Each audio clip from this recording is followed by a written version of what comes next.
Hello everyone, আমি শ্বেতা। আর 15 আগস্টের দিন আমরা সবাই মিলে গেছিলাম ঘুরতে। আমরা গেছিলাম পাশাখায় ঘুরতে। সেই দিন আমি পাহাড় ঘুরতে এত ভালোবাসি, আমি যেখানেই ঘুরতে যাই না কেন সেখানে যদি একটু হলেও পাহাড়ের ছোঁয়া থাকে আমার মনটা একদম ভালো হয়ে যায়। আর আমি গাড়িতে যেতে যেতে ঢং করে একটু রিলস বানাবো না, এটা তো হতেই পারে না। আমরা পৌঁছেও গেছি পাশাখা, আর ওই দিন আমরা ফ্যামিলির অনেক লোক মিলে গেছিলাম ঘুরতে। আর আমার কোলে দেখো কে, এই যে আমাদের ফ্যামিলির ছোট্ট সোনা, ও আমার দাদার ছেলে। তারপরে এই দেখো আমি আর বড় মাসি একটু ব্লগের ক্লিপ নিচ্ছিলাম।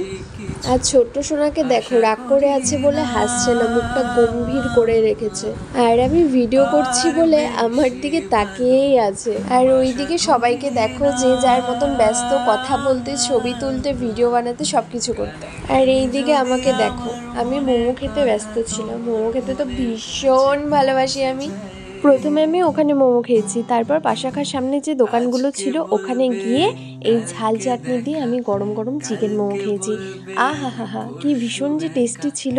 আর সাথে ছিল চিকেন চাউমিন আর চিকেন ফ্রাই। তারপর আমরা আমাদের খাওয়া দাওয়া কমপ্লিট করে নিই।